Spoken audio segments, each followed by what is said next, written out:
It's cute, right? Ain't gotta do too much. Ain't gotta do too much.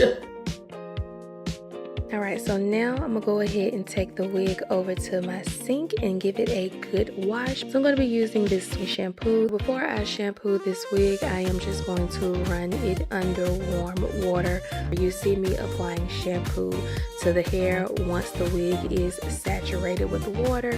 And what I did was apply the shampoo directly on the top of the wig.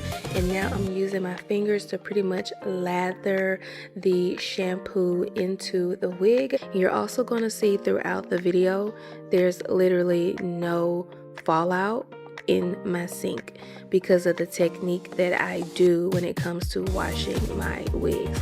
So when it comes to washing your wigs, you want to wash your wigs after every install.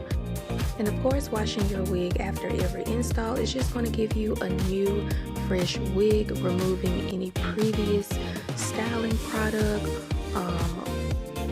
buildup, oils and things like that.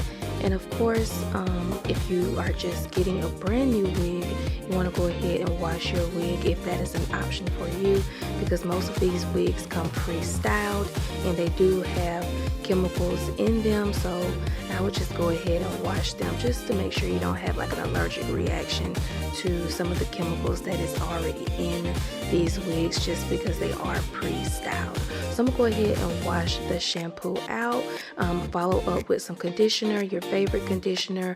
Let it sit for a couple minutes just to add moisture back into the wig.